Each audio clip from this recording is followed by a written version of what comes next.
Hi everyone. So this is section 4, food and water in the evacuation bag and philosophy video series. So there are many arguments of whether one should carry food and water or whether one should not. I always advocate carrying some food and some water with you. And again, it is the continuation of the philosophy that I've been mentioning in the other previous videos, that you need to have a little bit of things with you that can enhance or keep some sort of good order following an evacuation or following a problem where you have to leave home or you have to run home. If you have to get back home really quickly, get home. Now, this debate is the food and water debate is actually very difficult to talk about because everyone has a different understanding and everyone has a different view. A lot of people say, many people say you don't need to carry it. Many people say you can buy along the way. And some people will say that they will carry maybe 7 days or 48 hours or 2 days or whatever. That debate is, I don't want, through this series, I don't want to go into a long discussion, but I want to have just a small, concise discussion. And the reason I say food and water is, I'll give you an example. So, as you know, I'm disabled. So, when I used to travel, I was still ill, but I didn't have my mobility problems. But I still used to get tired a lot. So when I were following an 8 or 9 or 10 hour flight to another country, arriving at night time, I don't want to have to then throw all my luggage in the hotel and then go out and find a restaurant or even use the hotel restaurant. I want to just be able to have some drink or something to eat with me by the time I get to the hospital, by the time I get to the hotel. Some people will say, well, I love just throwing my stuff in the hotel and going out. That's awesome. I can't do that. I get very, very tired. So what I used to do is I always used to have a wet meal with me, like the Wayfarer meals, so you don't actually have to add water, so it's not dehydrated. So what you can do, you can either just eat that cold, or you can you can warm it up in the kettle or something and a drink. So what I used to do is I used to pack that away in my suitcase in case I needed it. What I generally would do was when I get to the hotel, I would order a hot meal in. But if you don't have the cash, if you forgot to bring extra cash, or if you're just you're not used to the food of that country, say for example, then just having something with you like an MRE, like a meal that is sort of just rip open and eat kind of thing. So or like a nut bar or some chocolate or something like that your body is used to and that you can eat straight away. I appreciate it won't always be hot, but sometimes if you go to another country, you might not be used to the food there. So you need time to adjust. Even if it's a few hours, you do need time to adjust, but you might be so tired, you might just want to get something in your stomach quickly, and you don't want to wake up in the middle of the night, feeling unwell, and having to go to the bathroom, sort of thing. So I always carried and even now in my suitcase, I have one meal, which is like rice and vegetables. I'm not a big fan of rice, but that's the only one that I can stomach. So from ready to go, and I have like a chocolate brownie, which is again ready to eat. So it's and then I'll usually, what I'll do is I'll put in an empty water bottle and I'll fill it when I get there. What I also used to do is when I arrive at a location, when I arrive at the airport, I will when I've checked out and got my luggage, I'll buy something hot, like a hot slice of pizza or a small amount of a hot quiche or whatever, just something hot, and I'll take it to the hotel. So when I get to the hotel, when I check in, I have something warm with me that I can eat, and I don't really need to pay unnecessary fees and so on to get a meal from the hotel, and because I'm too tired to go out, that kind of thing. So that kind of thing sort of translates into an evacuation bag. Whereas, if you have to leave home, or if you have to get home, or any type of situation where you have to use your evacuation bag, I would say definitely have at least one meal with you as a minimum, and then you can build upon that as you deem necessary.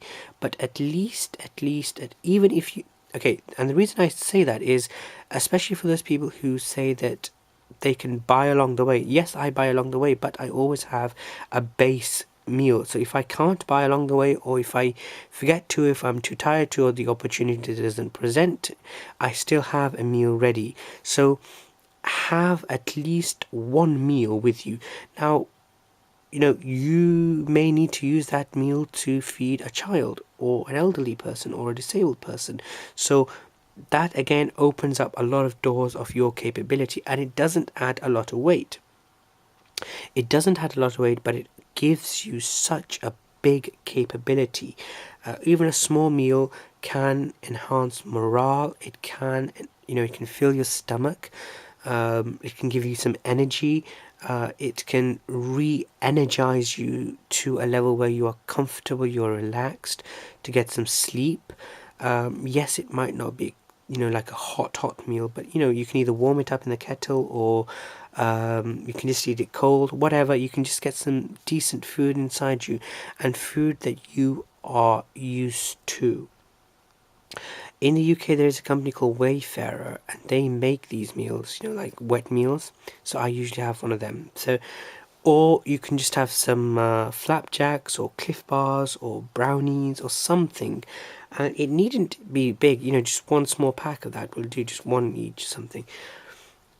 With me in my EDC bag, I always have a bottle of water, and I have a bottle of water which is not opened, and I keep that in there, a small bottle of water. Again, I can give that to someone, I can give that to a child, I can give that to an adult. If someone needs to take medication and there's no stale water, I can give that to them because it is unopened. So it is worth having that with you. Carry an empty water bottle when you travel through airports. There will be fountains that you can fill up from, or just go to the bathroom and fill up using a filter.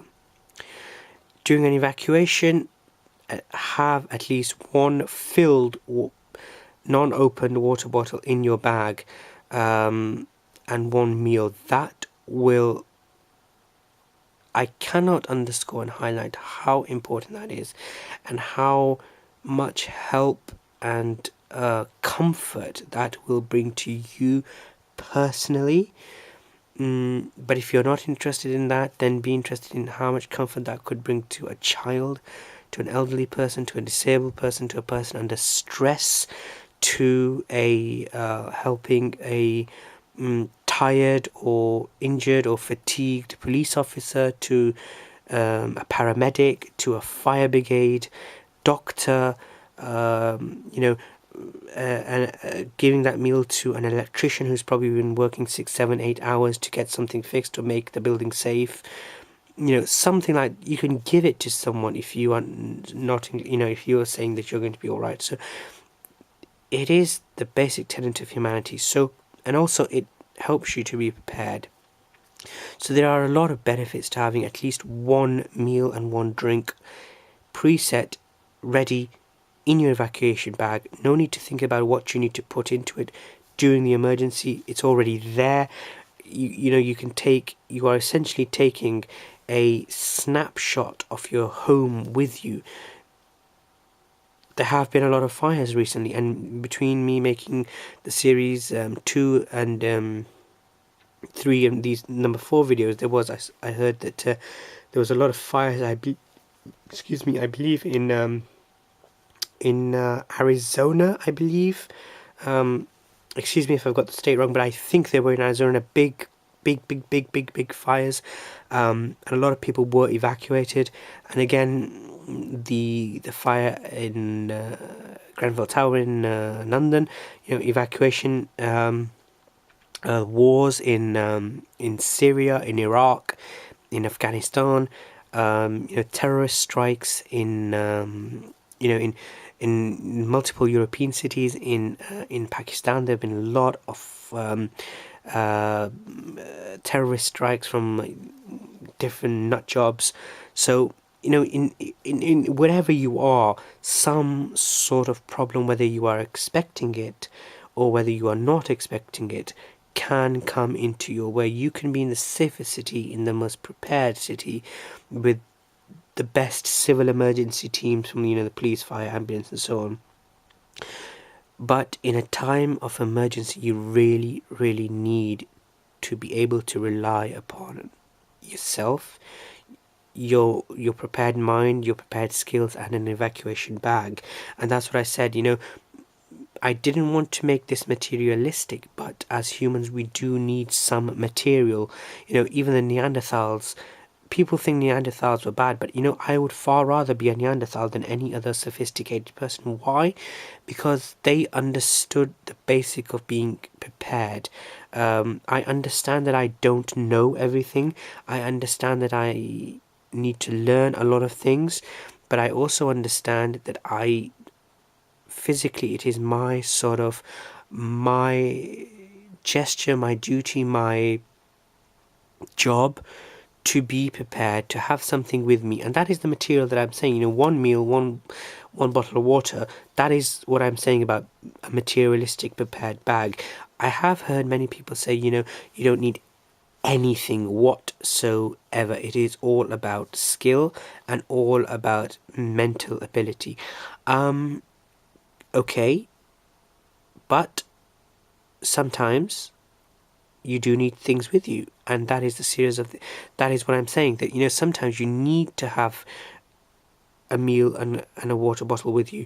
Just like if you go on any hike, you would far rather take an extra Cliff Bar and an extra small bottle of juice with you, just in case that your main meal is, you drop it, or you need the extra energy, or you need to share it with you.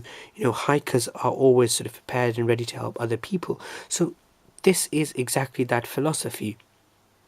Whether you are a banker and you go to a 4 a.m. to 9 p.m. or whatever type of those investment bankers work, or or if you're a primary school teacher or whatever, anyone can face an emergency.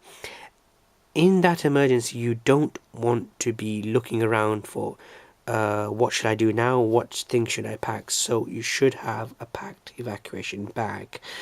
And like I say, the evacuation bag is a snapshot of your life. So yes, you cannot pack everything in. Yes, sometimes some people cannot carry 7 days of food. I'm not saying do that. What I am saying is, I advocate a minimum of one meal, one drink, and per person, okay? And then you use your own skill, your own training, your own thoughts, your own situational awareness of where you live, your own research. That's why when I did the admin section, I said have a notebook and pen and paper so you can make notes. So do your own research. That's where the skill part comes from, but you need the material to have, you need materials as well as the skill. So have one meal, one drink per person, and then build upon it. So if you think, I live a bit remote to shops, maybe I should have 2 meals. That's perfect, because what you're doing is you're having a base value, and then you're building upon it. And that's what an evacuation bag is about. It's about having a base set and then building upon it, for A, for your needs, B, to assist everyone else around you, and C, just to cope and adjust the situation and help humanity. So please take the positive away from this video, take the positive base value from this video, and then build upon it. And in the comment section below, let me know of what kind of how you're building upon it and what you would have in your bag, and what strategy or how you would build upon that base value. Yeah, so that sort of concludes section number 4 of the food and water. Thank you very, very much for watching. Thank you very much for all those who have been engaging with me. I really appreciate that. Thank you so very much. And I'll see you on the other series. Thank you very much. Bye.